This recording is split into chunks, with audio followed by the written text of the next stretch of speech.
Dr. Zara Vexti had seen many strange things in her 47 cycles as a xenobiologist for the Galactic Council.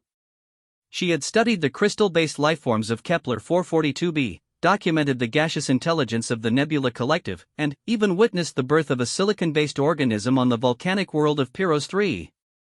But nothing had prepared her for what she was looking at now. The human specimen lay motionless on the examination table in the sterile white medical bay of the research vessel Infinite Curiosity. Ambassador Sarah Chen had volunteered for this comprehensive biological study as part of humanity's application to join the Galactic Council. It was meant to be routine, a standard procedure that every species underwent before being granted membership. Dr. Vexti's forearms moved with practiced precision as she operated the bioscanner, her large violet eyes focused intently on the holographic display that materialized above the human's head. The initial scans had been normal enough. 2 lungs, 1 heart, a complex nervous system centered around a remarkably dense brain. Standard carbon-based biology, if a bit primitive by galactic standards. Then, she had reached the oral cavity. Fascinating, she whispered, her translator unit converting her native Zentorian clicks and whistles into standard galactic. The other researchers in the medical bay, a tall, reed-like Sylvani named Dr. Thornwick and a crystalline quartzian called Dr. Resonance, gathered around the display. "What is it, Zara?" Dr. Thornwick asked, his leafy appendages rustling with curiosity. As a plant-based being, he had always been particularly interested in the feeding mechanisms of other species. Dr. Vexti manipulated the scanner controls, zooming in on the structures inside the human's mouth. "Look at these formations. They appear to be weapons." The hologram displayed 32 white, calcified structures arranged in neat rows along the human's upper and lower jaw. Each one was sharp, pointed, or ridged in ways that seemed designed for one purpose: destruction. Dr. Resonance's crystalline body chimed softly as he processed this information. "Weapons? In the feeding apparatus? That seems inefficient. How do they consume nutrients?" "That's just it," Dr. Vexti replied, her voice filled with growing excitement and concern. "According to our database, these structures, they call them teeth, are supposedly used for food processing. But look at their design." She highlighted 4 particularly sharp, pointed teeth. "These canines are clearly designed for puncturing and tearing. And these molars," she shifted focus to the larger, flatter teeth at the back. "The surface patterns suggest they're meant for crushing and grinding." Dr. Thornwick's photosynthetic patches began to glow a worried green. "Puncturing? Tearing? Crushing? What kind of food requires such violent processing?" Before Dr. Vexti could respond, Ambassador Chen began to stir on the examination table. Her eyes fluttered open, and she sat up slowly, running a hand through her dark hair. "How did it go, Doc?" she asked with a smile that revealed those very teeth the scientists had been studying. "Everything looked normal?" The 3 researchers exchanged glances. Dr. Vexti cleared her throat, a sound that came out as a series of harmonic chirps. "Ambassador Chen, we have some questions about your dental structures." Sarah's eyebrows raised. "My teeth? What about them?" "Well, Dr. Thornwick ventured carefully, they appear to be designed for combat." "Are humans naturally aggressive predators?" Sarah burst into laughter, a sound that echoed strangely in the sterile chamber. "Predators? I guess you could say that, historically speaking. But we're omnivores, we eat plants too." Dr. Resonance's crystalline form flickered with confusion. "But surely you have specialized tools for food preparation? These dental weapons must be evolutionary remnants?" "Actually," Sarah said, standing and stretching, "we still use our teeth every day." "Want me to show you?" The 3 scientists took an involuntary step backward. Dr. Vexti's forearms moved to defensive positions, a natural Zentorian response to perceived threats. "Show us what, exactly?" Dr. Vexti asked cautiously. Sarah chuckled and reached into her personal belongings bag. She pulled out what looked like a red, spherical object. "Want to see me eat an apple?" "An apple?" Dr. Thornwick asked. "That's a plant matter, correct?" "Yep. Fruit from a tree."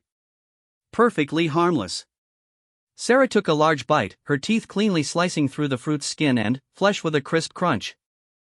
The sound made all three scientists flinch. Dr. Resonance's form actually flickered and became momentarily transparent. By the seven suns, Dr. Vexty whispered. You just destroyed that organism with your mouth. Sarah paused mid-chew, suddenly realizing how her simple act might appear to beings who had never seen anything like it. She swallowed carefully and looked at the three startled scientists. It's just eating, she said gently. All humans do this. It's how we get nutrition. Dr. Thornwick's leaves had turned a pale yellow, a sign of distress in his species. All humans possess these mouth weapons? They're not weapons, Sarah protested. They're just teeth. Every human has them. Well, except babies, but they grow in pretty quickly. Every human? Dr. Vexty's voice rose an octave. How many of your species exist? Oh, about 8 billion on Earth, plus maybe a few million scattered across our colonies. The silence that followed was profound. Dr. Resonance actually began to emit a low, harmonic hum, his species' equivalent of hyperventilating. 8 billion organisms, Dr. Thornwick said slowly, each equipped with 32 mouth weapons. They're really not weapons, Sarah tried again, but she could see she wasn't convincing anyone. Dr. Vexty was already moving toward the communication console. I need to contact the council immediately. This changes everything about humanity's membership application. Wait, Sarah called after her. What's wrong? What's the big deal about teeth? Dr. Resonance managed to stabilize his flickering form long enough to explain. Ambassador Chen, in the 40,000 years of recorded galactic civilization, no species has ever evolved dedicated biological weapons for food consumption. The very concept is horrifying. But they're not, Sarah began.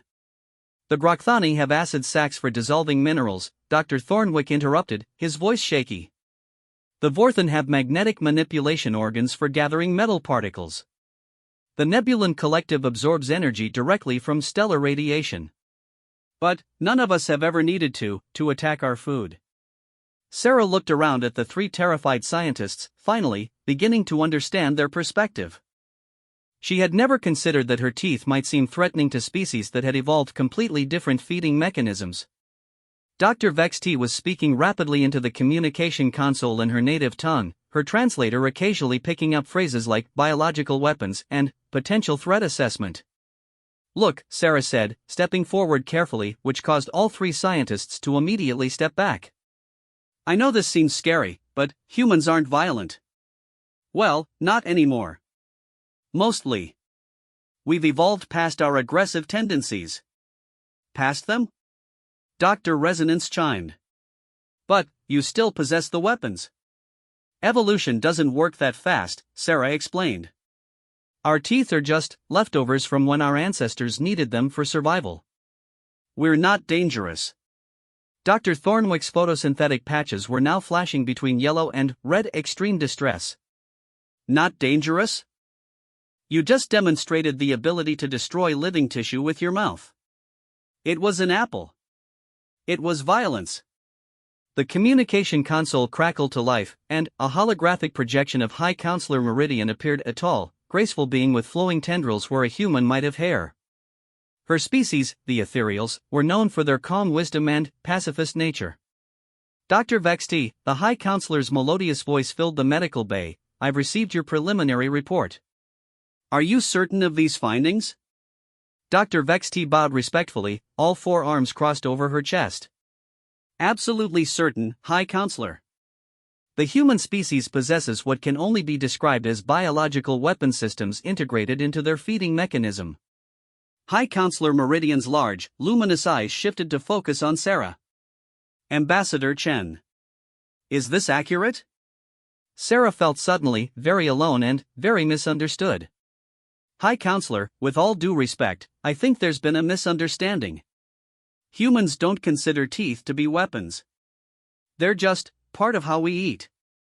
Show me, the High Counselor commanded gently. Sarah hesitated, then pulled out another apple from her bag. She took a careful bite, trying to make the action seem as non-threatening as possible. The crunch still echoed through the chamber like a gunshot.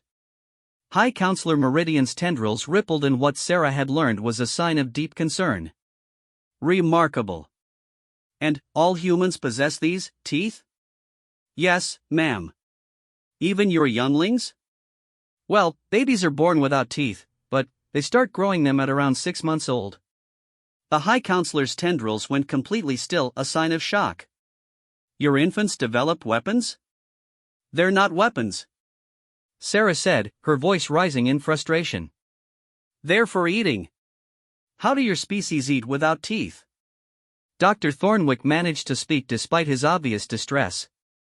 My people absorb nutrients through our root systems and photosynthesize energy from light.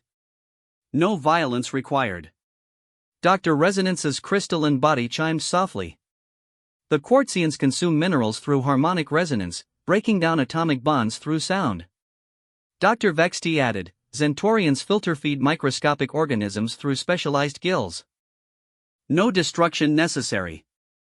Sarah looked around at them all, beginning to understand just how alien human biology must seem to them. But what about other species? Surely someone else in the galaxy has teeth? High Counselor Meridian's expression grew even more troubled. Ambassador Chen, in our 40,000 years of documented galactic civilization, spanning over 10,000 intelligent species, humans would be the first to possess biological weapons as part of their standard physiology. But they evolved for eating, Sarah protested weakly. Yes, the High Counselor said quietly. That may be the most disturbing part of all. The medical bay fell silent except for the hum of the ship's systems. Sarah felt the weight of billions of her fellow humans' futures pressing down on her shoulders.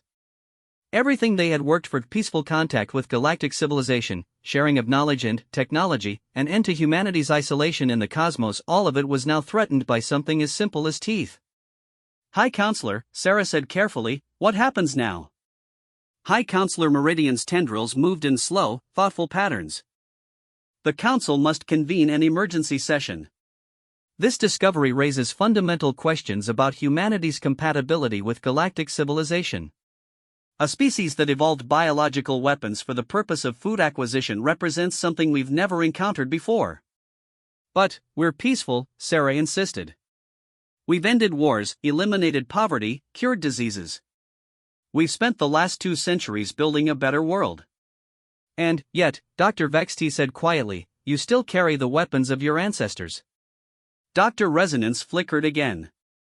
The question that troubles us, Ambassador Chen, is this: what kind of environment produces a species that needs weapons to eat? What were you fighting for food? And, more importantly.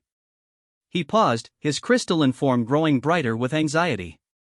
What happened to the things you were fighting? The implication hung in the air like a toxic cloud. Sarah realized that from their perspective, humans weren't just aliens with strange biology, they were the survivors of some cosmic battle that had been so intense, so violent, that they had evolved weapons just to eat. The Council will need time to deliberate, High Counselor Meridian said. Ambassador Chen, you'll be provided with comfortable quarters aboard the station while we determine humanity's fate. Fate? Sarah asked, though she already feared the answer. Whether your species represents a threat to galactic peace, the High Counselor replied. Whether beings capable of violence at such a fundamental biological level can truly be trusted to coexist with peaceful civilizations. The holographic projection flickered out, leaving Sarah alone with 3 terrified scientists who were now looking at her as if she were a ticking bomb. Dr. Vexti was the first to speak. Ambassador Chen, I'm sorry. We must continue our examination. The Council will want a complete biological assessment. Sarah nodded slowly, understanding that her cooperation was no longer just about scientific curiosity, it was about the survival of human civilization's hopes for the stars. As she lay back down on the examination table, she couldn't help but run her tongue over her teeth. Such small, ordinary things. She'd never even thought about them before today. Now, they might be the barrier that forever separated humanity from the rest of the galaxy. Dr. Thornwick approached with what looked like a more sophisticated scanner, his movements careful and deliberate. "We'll need to examine the muscular structure of your jaw," he said apologetically. "The council will want to know exactly how much destructive force these teeth can generate." Sarah closed her eyes and tried not to think about how something as simple as a smile had just become humanity's greatest diplomatic crisis.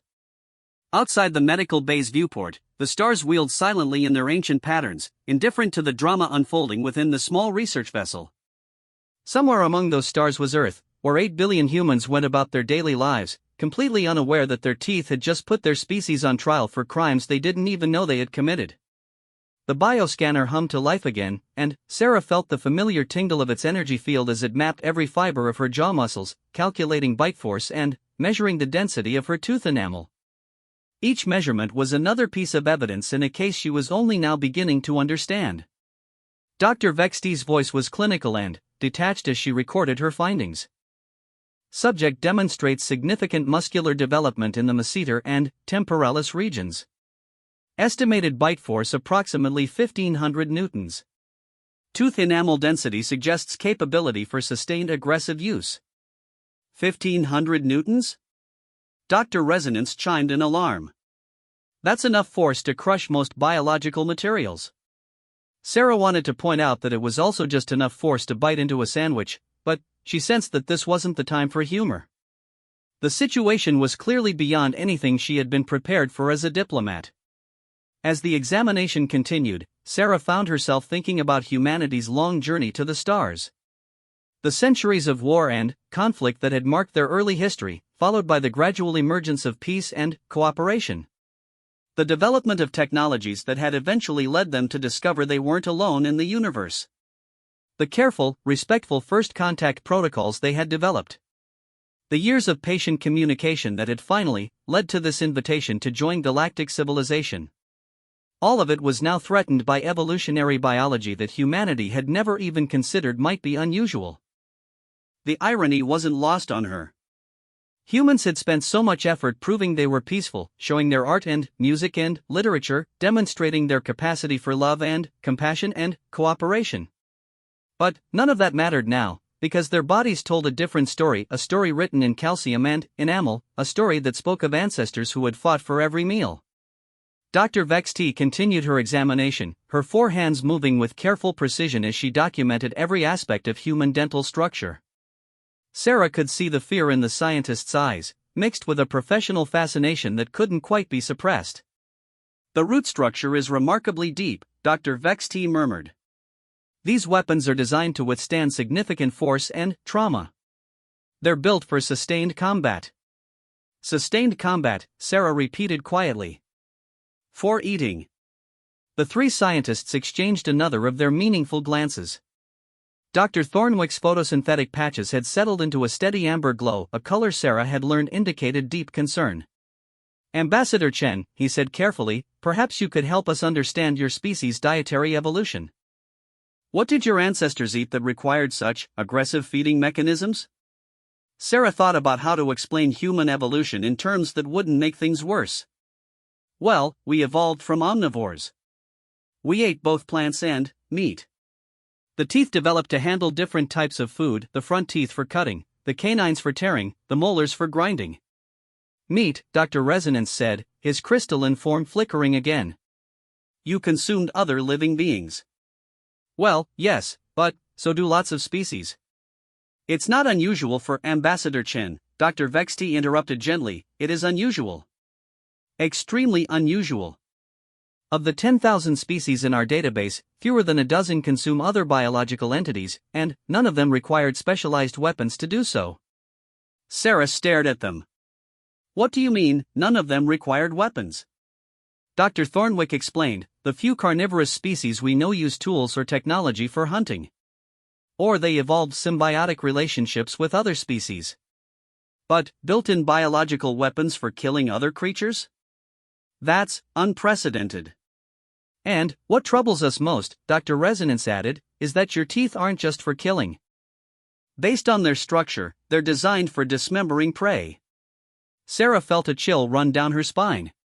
She had never thought of her teeth in those terms, but, from an alien perspective, she could see how they might appear that way. "It wasn't like that," she said, though she wasn't sure how to explain it better. We didn't evolve to be monsters.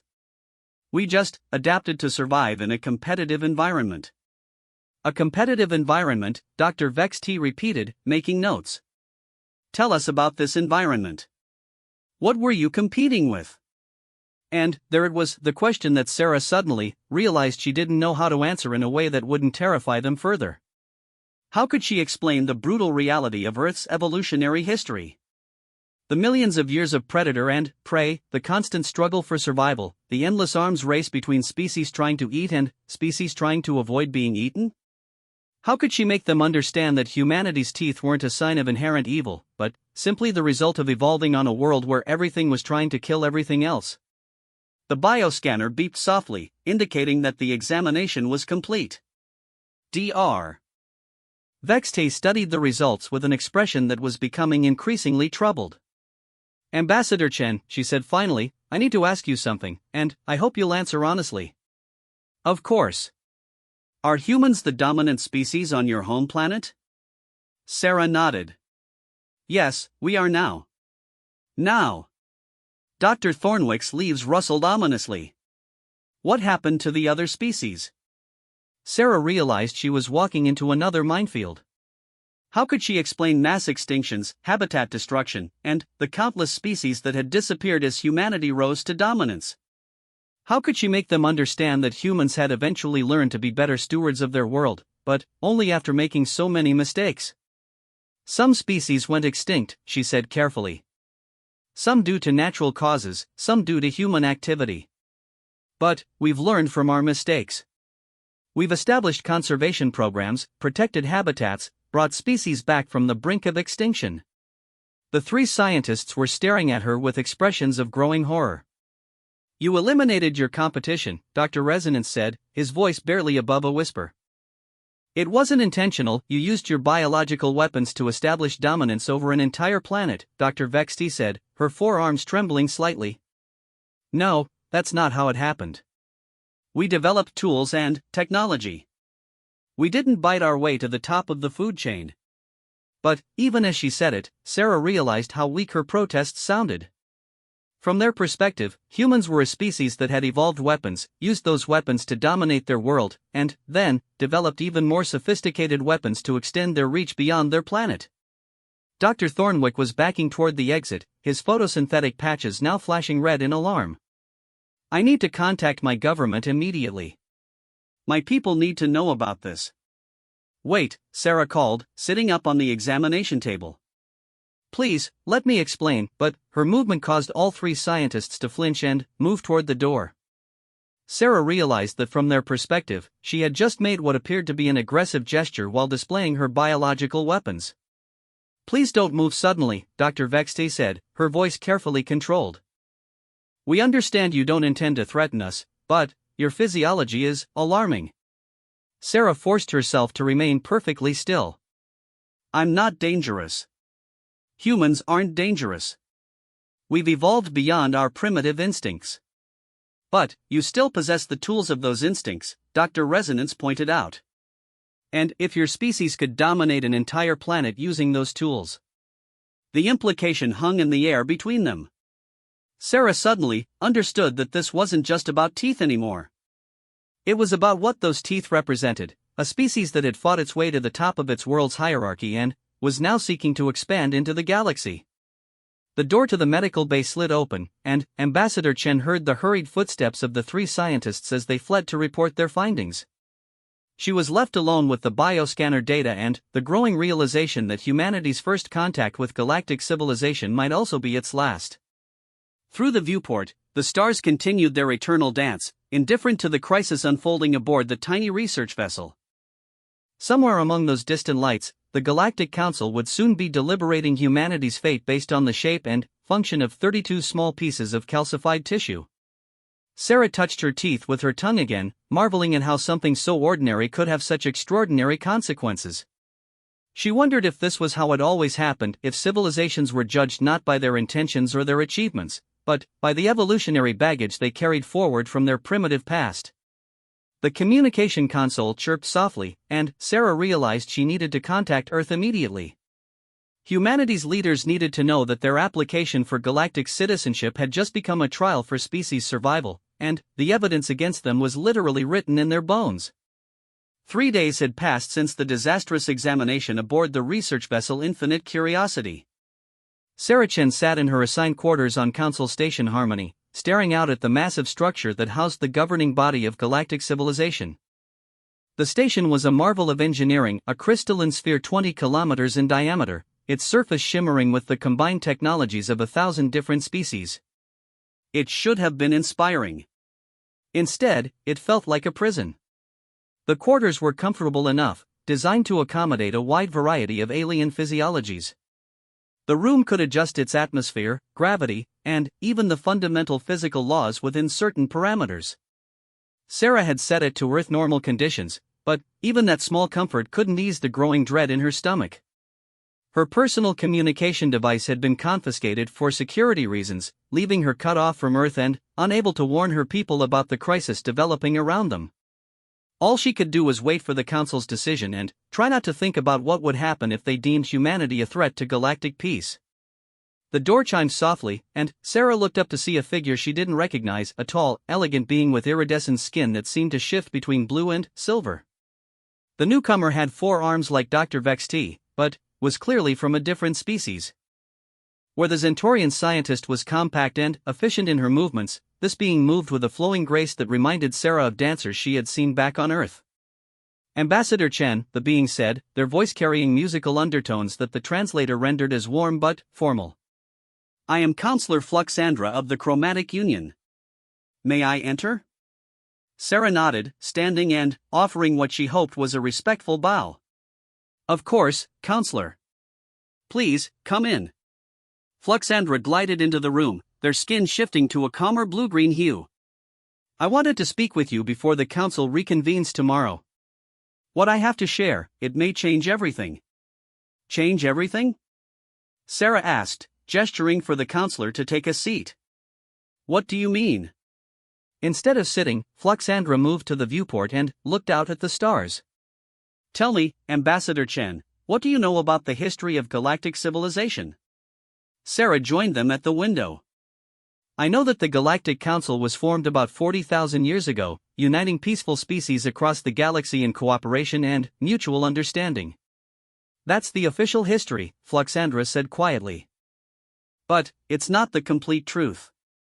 Sarah felt a chill that had nothing to do with the environmental controls. What do you mean? Fluxandra's skin shifted to a deeper purple, a color Sarah had learned indicated serious contemplation in many species. What if I told you that there was another species, long before the Council was formed, that had biological weapons similar to yours? Another species with teeth? Sarah asked, hardly daring to hope. Not teeth, exactly, but, yes, biological weapons integrated into their feeding mechanisms. They called themselves the Vorth, and they were remarkably similar to humans in many ways. Bipedal, mammalian, highly intelligent. They had evolved on a world much like yours, where competition for resources was fierce and survival required aggressive adaptations. Sarah's heart began to race. What happened to them? Fluxandra was quiet for a long moment, their skin cycling through several colors that Sarah couldn't interpret. That depends on which version of the story you hear. The official records say they were a threat to galactic peace, that they were violent and couldn't be trusted to coexist with peaceful species. The Council of that era made the decision that they were too dangerous to be allowed into galactic civilization. They were rejected? More than that, Fluxandra said softly. They were quarantined. Forbidden from leaving their home system. Cut off from all galactic contact. Sarah felt sick. Is that what's going to happen to humanity? Possibly, Fluxandra replied. Unless we can prove that the official story about the Vorth was wrong. What do you mean, wrong? Fluxandra turned away from the viewport to face Sarah directly. I've spent the last 3 centuries researching the Vorth. It's become something of an obsession for my people. We've always been troubled by the Council's decision to isolate an entire species. And what I've discovered. They paused, their skin flashing a brilliant gold. What I've discovered suggests that the Vorth weren't violent aggressors at all. Sarah leaned forward. Then, what were they? Survivors, Fluxandra said simply. Just like humans. Before Sarah could ask what they meant, Fluxandra produced a small holographic projector from their flowing robes. The device activated, filling the room with a three-dimensional star map. This is the Vorth home system, Fluxandra explained, highlighting a cluster of stars in what appeared to be a remote region of the galaxy.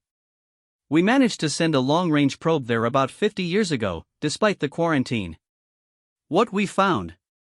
They manipulated the display, zooming in on a single planet. Look at this. The planet that materialized before them was a hellscape. The surface was scarred with massive craters, the atmosphere was a sickly yellow-green, and strange geometric structures jutted from the ground like metallic growths. What am I looking at? Sarah asked. The remains of Vorth Prime, Fluxandra replied.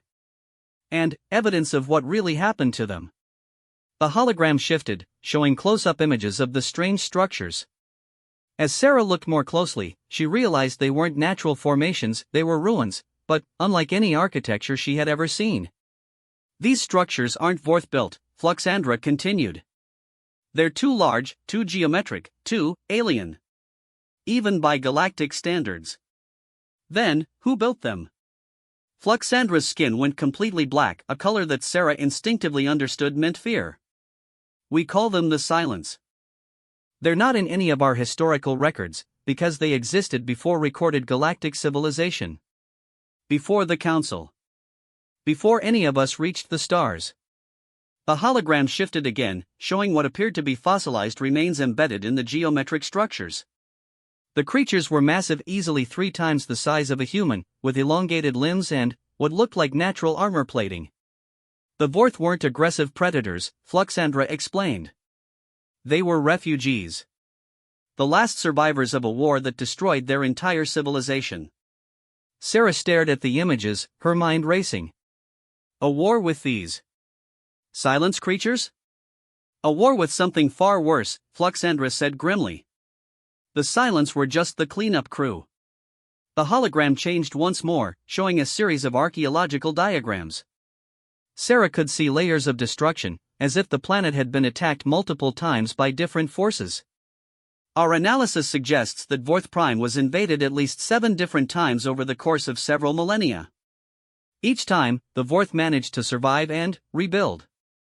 Each time, they became a little harder, a little more desperate, a little more willing to fight for every scrap of food and every safe place to sleep. Sarah felt a growing understanding. They evolved biological weapons because they had to. Exactly, Fluxandra confirmed. Just like humans did. Your Earth must have been similar, a world where survival meant being ready to fight at any moment, even while eating. Sarah thought about Earth's history of ice ages, mass extinctions, volcanic eruptions, asteroid impacts, and the countless other catastrophes that had shaped life on her home planet. Our world has always been dangerous, she admitted. But I never thought other planets might be peaceful from the beginning. Most worlds are, Fluxandra said. Most species evolve in relatively stable environments where cooperation is more beneficial than conflict. But, occasionally, a species arises from chaos, from worlds where survival requires weapons and violence becomes a tool for life rather than death. The hologram shifted to show what appeared to be Vorth's skeletal remains. Sarah could see the distinctive jaw structure, the enlarged muscle attachments, the reinforced skull that spoke of a species built for conflict. The Vorth had biological weapons too, Fluxandra continued. Not teeth like yours, but bony protrusions along their arms and legs that could be used for both hunting and self-defense.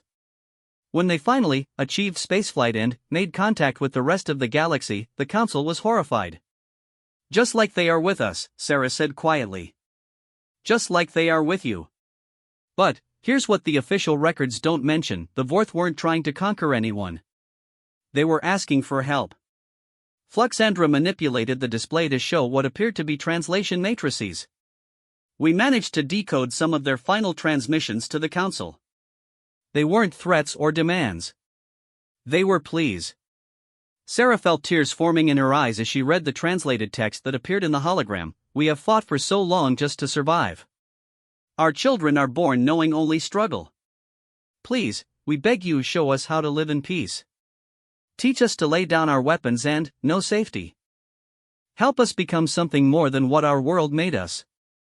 They wanted to change, Sarah whispered. They wanted to learn to be peaceful. But the council was too afraid, Fluxandra said, their skin now a deep, sorrowful blue. They saw only the weapons, only the potential for violence. They couldn't see past the biology to the beings underneath. Sarah wiped her eyes. What happened to them? The quarantine lasted for 3,000 years. During that time, the Vorth sent increasingly desperate messages, begging to be given a chance to prove they could be peaceful. They shared their art, their music, their philosophy. They sent cultural exchanges and scientific discoveries. They even began biologically modifying themselves, trying to remove the very weapons that made the council fear them. Did it work? Fluxandra's skin went black again. We don't know. The last transmission from Vorth Prime came about 37,000 years ago. It was just 7 words, please remember that we tried to change. The hologram faded, leaving Sarah and Fluxandra standing in the dim light of her quarters. Sarah felt overwhelmed by the tragedy of it, an entire species that had fought so hard just to survive, only to be abandoned when they asked for help becoming something better. Is that what's going to happen to humanity? She asked. Not if I can help it, Fluxandra replied firmly. The Chromatic Union has been pushing for reform of the Council's policies regarding aggressive species for centuries. Your situation might finally give us the leverage we need. What do you mean? Fluxandra moved back to the viewport, their skin shifting to a determined silver. Tomorrow, when the Council reconvenes, I'm going to present our findings about the Vorth. I'm going to make them face the truth about what they did 37,000 years ago. Sarah joined them at the window. And, you think that will change their minds about humans? I think it will force them to ask the right questions, Fluxandra replied. Instead of asking whether humans are dangerous, they'll have to ask whether they're willing to make the same mistake twice. They stood in silence for a moment, watching the lights of the council station pulse with the communication traffic of 1,000 different worlds. Finally, Sarah spoke. Counselor Fluxandra, can I ask you something? Of course. Why are you helping me? Your people have nothing to gain from defending humans. Fluxandra's skin cycled through several colors before settling on a warm gold. My species evolved on a world much like most others, peaceful, stable, cooperative. We've never known the kind of struggle that shaped humans or the Vorth. But that doesn't mean we can't understand it. They turned to face Sarah directly. The Chromatic Union believes that diversity is the foundation of strength. We've learned from species that think differently, see differently, approach problems differently. If the galaxy loses every species that evolved from conflict, we lose something valuable. What do we offer that peaceful species don't? Resilience, Fluxandra said without hesitation. The ability to find solutions when everything else fails. The courage to keep fighting when the odds are impossible. The knowledge of how to survive when survival itself seems hopeless. Sarah thought about humanity's history, the wars and disasters, the setbacks and recoveries, the countless times her species had faced extinction and somehow found a way forward. You think the galaxy needs that? I think the galaxy doesn't know it needs that, Fluxandra corrected. We've been fortunate to live in an era of relative peace and prosperity. But the universe is vast and full of unknowns. Someday, we may face challenges that require more than cooperation and understanding. We may need the kind of strength that can only come from a species that learned to fight for every breath. A soft chime indicated that someone was requesting entry to Sarah's quarters. Fluxandra checked a small device on their wrist and their skin flashed orange surprise. That's Dr. Vex T, they said. She's requested an urgent meeting with both of us. Sarah authorized entry, and the Zentorian scientist hurried into the room, all 4 arms laden with data tablets and recording devices. She looked exhausted, her violet eyes dim with fatigue. Counselor Fluxandra, Ambassador Chen, she said breathlessly. I've been analyzing the biological data for 3 days straight, and I've found something extraordinary. She activated one of her devices, projecting a complex molecular diagram into the air. These are the protein sequences that code for human tooth enamel. Look at this structure. Sarah and Fluxandra studied the diagram, though Sarah had to admit she didn't understand most of it. What are we looking at? Fluxandra asked. Evidence of genetic modification, Dr. Vexty replied, her voice filled with excitement. But, not recent modification, ancient modification, built into the human genome at a fundamental level. Sarah felt her breath catch. What kind of modification? Dr. Vexty manipulated the display, highlighting certain molecular structures. The proteins that form human teeth contain sequences that don't appear anywhere else in Earth's biosphere. They're too complex, too specialized, too perfect. What are you saying? Sarah asked. I'm saying that human teeth weren't just evolved through natural selection, Dr. Vexty explained. They were designed.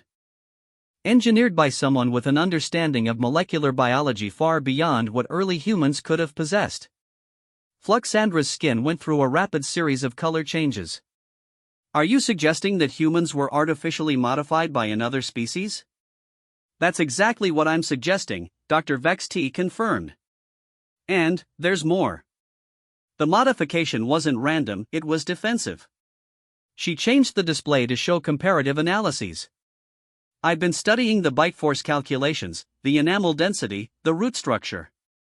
Human teeth aren't optimized for hunting or aggression. They're optimized for survival against something with much harder biological material. Sarah stared at the data, trying to understand the implications. You're saying our teeth were modified to help us fight something? Or to help you escape from something, Dr. Vexty corrected. The wear patterns in ancient human fossils suggest that your ancestors used their teeth not just for eating, but for gnawing through tough materials that don't exist naturally on Earth. Fluxandra was studying the molecular diagrams intently. Dr. Vexty, these protein sequences, have you compared them to any known galactic species? I have, Dr. Vexty replied, her voice dropping to a whisper. There are partial matches in our database. But, not from any current species. The silence? Fluxandra asked. Dr. Vexty's forearms trembled slightly. The protein sequences match samples recovered from silence artifacts. Whoever modified human genetics had extensive knowledge of silence biology. The room fell silent as the implications sank in. Sarah felt as if the universe had just shifted around her, revealing connections she had never imagined. Are you saying that someone modified human genetics to help us survive against the same creatures that destroyed the Vorth? She asked. That's one possibility, Dr. Vexty confirmed. But, there's another explanation that fits the data even better. She activated another display, showing a timeline that stretched back millions of years. What if the modifications weren't recent? What if they're ancient, so ancient that they predate recorded galactic civilization? Fluxandra's skin had gone completely white, a color Sarah had never seen before. You're suggesting that someone was preparing humans for a threat that hasn't arrived yet. Or a threat that arrives cyclically, Dr. Vexty said grimly. Our analysis of the Vorth extinction suggests that the silence appearances follow a pattern roughly every 40,000 years, coinciding with galactic alignment cycles. Sarah felt the blood drain from her face. When was the last confirmed silence sighting? 37,000 years ago, Fluxandra whispered. When the Vorth went silent. Dr. Vexty's display shifted to show current stellar positions. According to our calculations, the next alignment cycle begins in approximately 3 years. The three of them stood in stunned silence, absorbing the magnitude of what they had discovered. Sarah's mind was racing, trying to process the idea that humanity's defining biological characteristic might not be a relic of ancient aggression, but preparation for a war that hadn't started yet. We have to tell the council, Sarah said finally. Will they believe us? Fluxandra asked. Dr. Vexty was already gathering her equipment. They'll have to. The molecular evidence is undeniable. And, if we're right about the cycle. She paused, her violet eyes wide with fear. If we're right, then, the galaxy is going to need every species capable of fighting for survival. Sarah looked out at the council station, imagining the thousands of peaceful species going about their daily lives, completely unaware that they might soon face the same fate as the Vorth. Counselor Fluxandra, she said, how many species in the galaxy have biological weapons? Including humans? As far as we know, you're the only surviving species with that adaptation. Sarah felt the weight of responsibility settling on her shoulders like a physical presence. 8 billion humans, evolved and modified over millions of years to survive the unsurvivable, might be the galaxy's only hope against an ancient threat that destroyed civilizations for fun. We need to contact Earth immediately, she said. My people need to know what they were really created for. Dr. Vex T was already moving toward the door. I'll arrange for emergency council session. This changes everything, not just about humanity's application, but about the entire structure of galactic civilization. As the two aliens hurried out to begin what Sarah suspected would be the most important political crisis in galactic history, she remained at the viewport, staring out at the stars. Somewhere out there, beyond the edge of known space, something was waiting. Something that had destroyed the Vorth and countless other species before them. Something that would return when the stars aligned correctly, just as it always had. And humanity, with their strange teeth and violent history and stubborn refusal to give up, might be the only thing standing between the peaceful species of the galaxy and complete annihilation. Sarah touched her teeth with her tongue one more time, but now the sensation was different. They no longer felt like embarrassing evolutionary leftovers. They felt like tools, ancient, purposeful tools that someone, long ago, had given her species for a reason. The question was, would humanity be ready when that reason finally revealed itself? The emergency session of the Galactic Council had been called for dawn cycle, station time. Ambassador Sarah Chen found herself standing before the largest gathering of alien intelligences in recorded history. The Great Assembly Hall of Council Station Harmony had been designed to accommodate the diverse physiological needs of thousands of species, its vast chamber filled with specialized environments, breathing apparatus, and gravity fields. Sarah had expected to be nervous. Instead, she felt strangely calm. The discoveries of the past few days had changed everything, not just about humanity's place in the galaxy, but about the galaxy's understanding of itself. She was no longer pleading for admission to a peaceful civilization. She was warning that civilization about its own survival. High Counselor Meridian floated at the center of the assembly, her ethereal form glowing with the bioluminescent patterns that indicated deep concentration. Around her, representatives of over 8,000 species watched in various states of attention, alarm, and confusion. Honored delegates, High Counselor Meridian began, her musical voice carried throughout the chamber by translation systems calibrated for each species. We gather today to address discoveries that challenge our fundamental understanding of galactic history and our own safety. Counselor Fluxandra rose from their position in the chromatic union section, their iridescent skin shifting to formal silver patterns. High Counselor, members of the Assembly, 3 days ago we believed we were evaluating a potentially dangerous species for admission to our civilization. Today, we know that we were wrong about almost everything. A ripple of concerned communication spread through the assembly, clicks, whistles, harmonic resonances, and bioluminescent flashes as different species expressed their anxiety in their native forms. Dr. Vexte stepped forward, carrying a sophisticated holographic projector that she placed at the center of the chamber. Honored delegates, what I am about to show you will change how we understand the last 40,000 years of galactic peace. The projector activated, filling the vast space above the assembly with a three-dimensional timeline. Sarah watched as gasps, squeaks, and other expressions of surprise echoed from thousands of alien throats. This is a molecular analysis of human tooth enamel, Dr. Vexte announced. The display zoomed in to show the complex protein structures she had discovered. These sequences do not occur naturally in Earth's biosphere. They are the result of sophisticated genetic engineering performed millions of years ago. A delegate from the crystalline concordat resonated a query in harmonics so high that Sarah's teeth ached. The translator rendered it as, "Who possessed such technology?" No species in our records had molecular engineering capabilities that early in galactic history. Dr. Vexte manipulated the display to show comparative analyses. The protein sequences contain markers that match artifacts recovered from only one source. She paused, letting the tension build. The silence. The reaction was immediate and overwhelming. Thousands of beings began communicating at once, creating a cacophony of alien languages that overwhelmed the translation systems. Emergency comm signals had to be broadcast before order could be restored. "Impossible," declared Ambassador Thornbark of the Sylvani Federation, his bark-like skin darkening with distress. The Silents were destroyers, not creators. They showed no interest in preserving life. "That's what we believed," Counselor Fluxandra interjected. "But our understanding was incomplete." They activated their own display, showing the probe data from Vorth Prime. Analysis of the Vorth homeworld reveals a pattern we had missed. The hologram shifted to show the geometric structures Sarah had seen before, but now with additional data overlays. "The Silents weren't just destroying civilizations," Fluxandra continued. "They were testing them." High Counselor Meridian's bioluminescent patterns shifted to confusion and concern.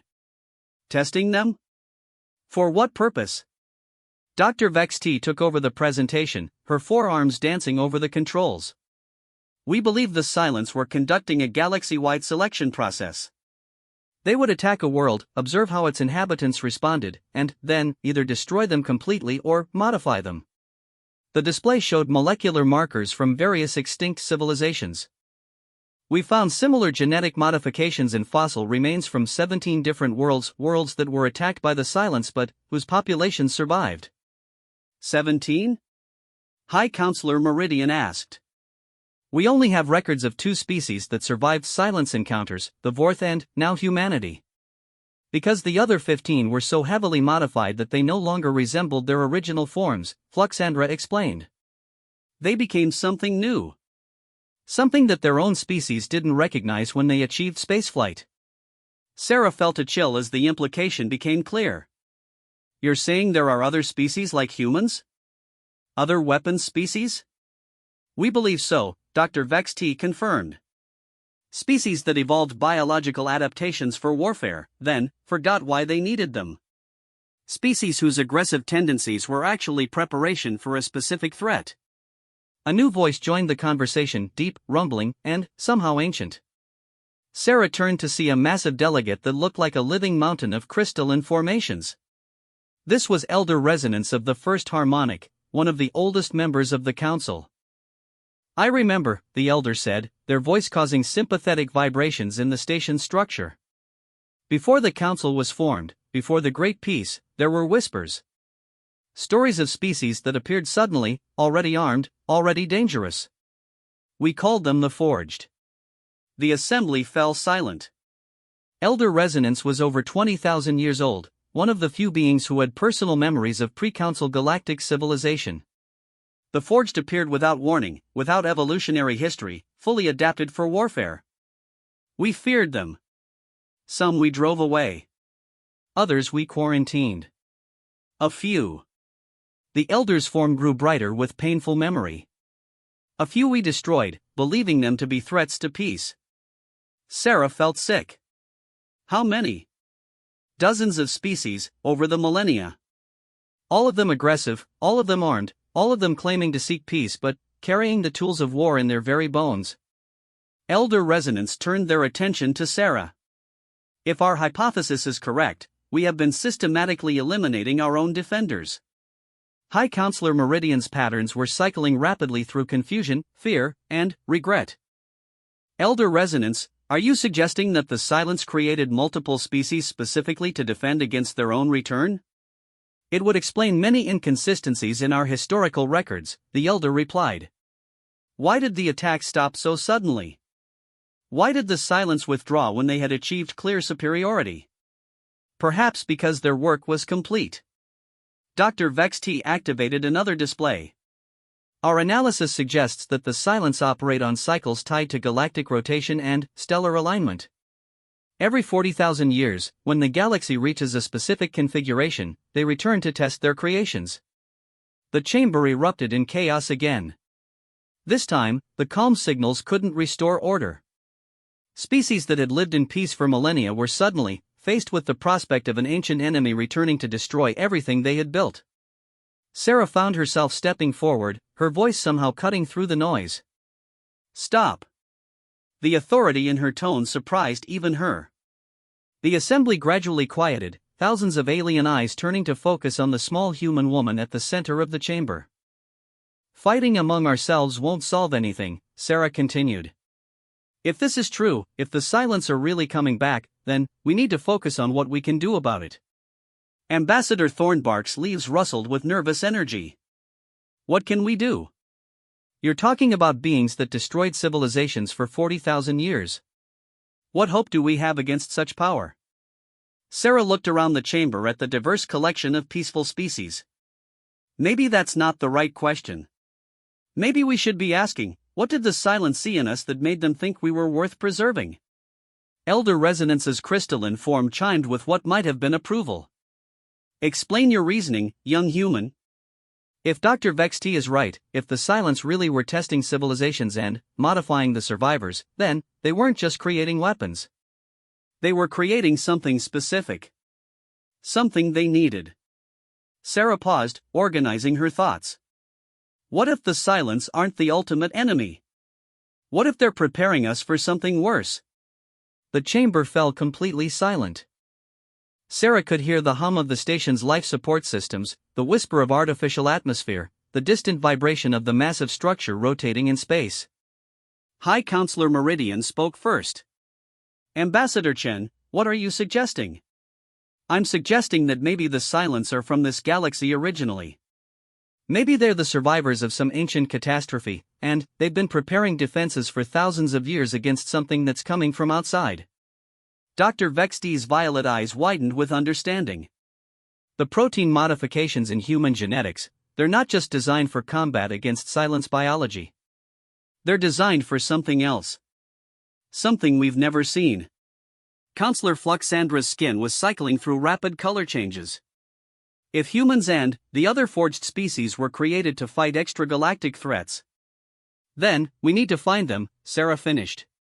All of them. Every species that was driven away or quarantined because they were too aggressive.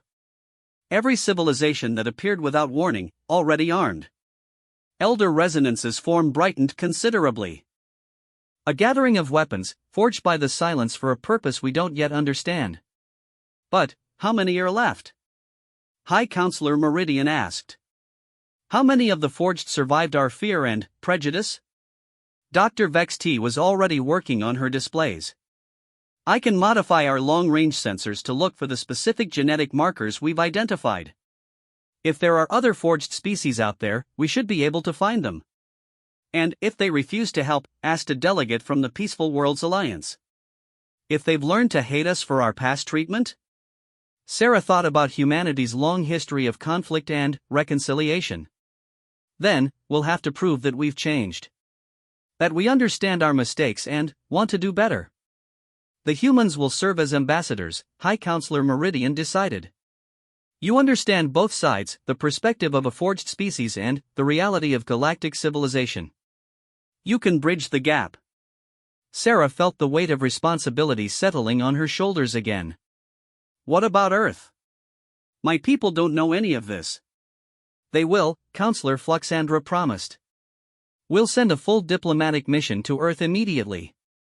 Humanity deserves to know their true origin and purpose. Dr. Vex-T's displays were already showing preliminary sensor sweeps. I'm detecting possible matches in 17 star systems. Some show signs of active civilizations, others. She paused. Others show the aftermath of wars. Wars with who? Sarah asked. Unknown. The energy signatures don't match any known galactic technology. Dr. Vex-T's forearms were trembling again. I think some of the forged may have already encountered whatever they were designed to fight. Elder Resonance's ancient voice filled the chamber with new urgency. Then, we have little time. If the external threat has already reached some of the forged worlds, how long until the next alignment? High Counselor Meridian asked. 3 years, Dr. Vex-T replied. Galactic alignment occurs in 3 years.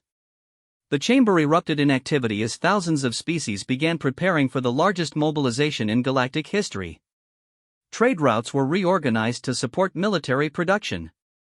Scientific institutes began sharing research that had been classified for centuries. peaceful civilizations started dusting off defensive technologies they hadn't needed in millennia.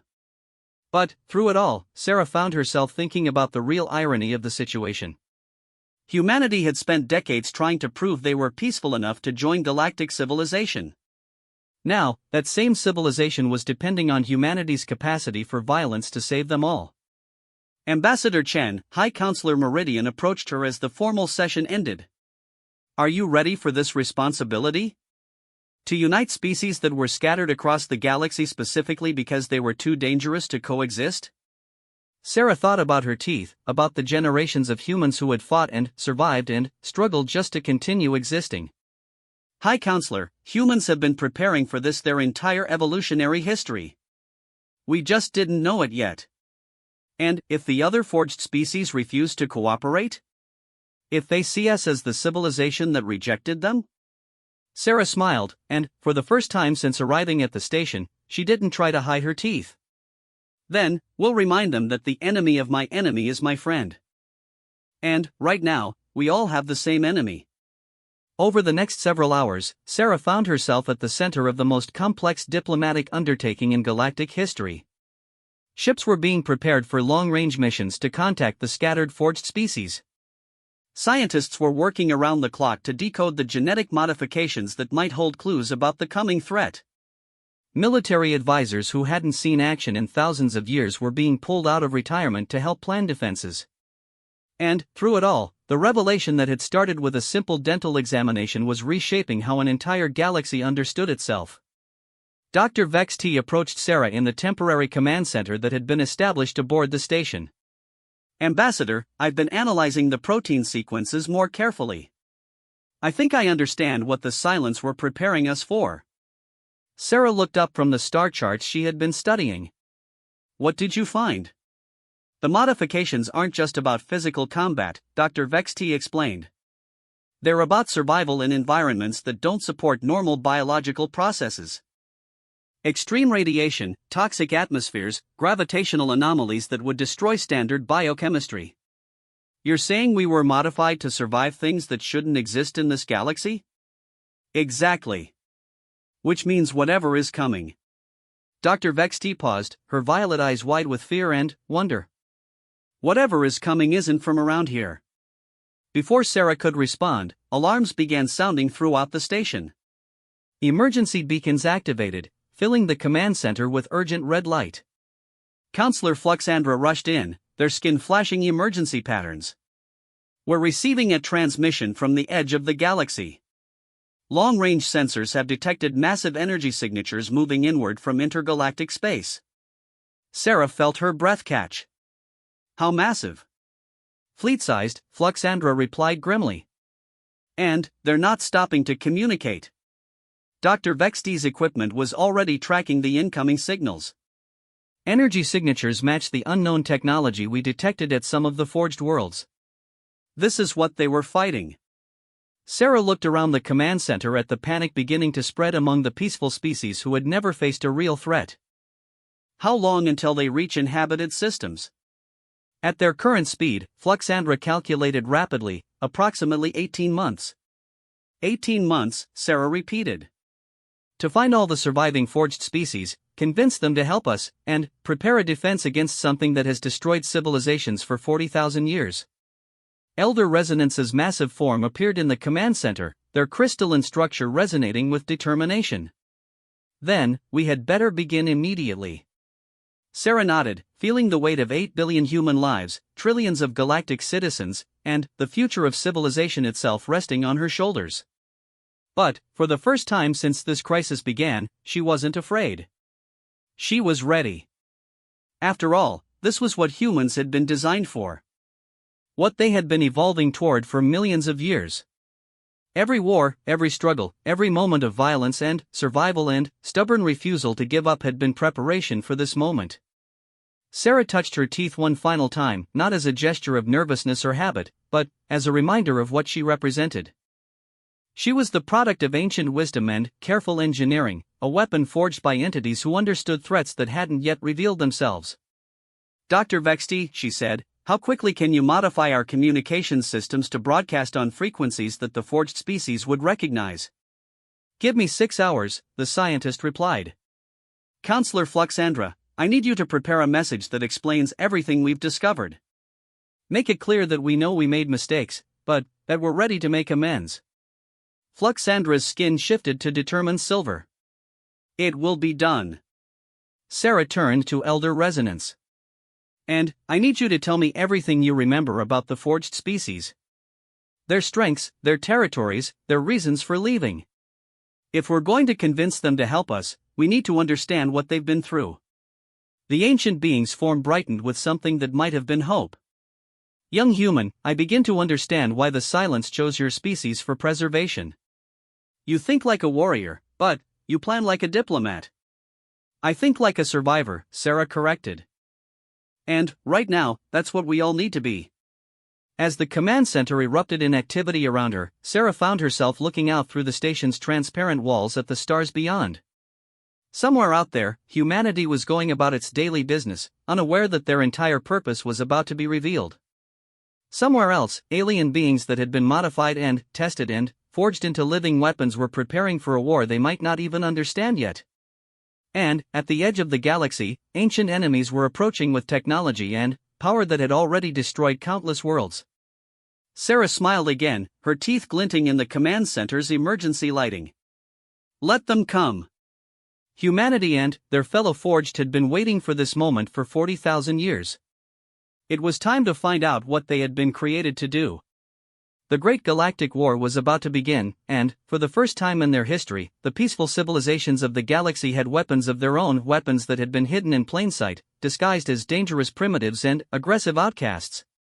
The Silence, in their ancient wisdom, had prepared well. Now it was time to see if their preparations had been enough.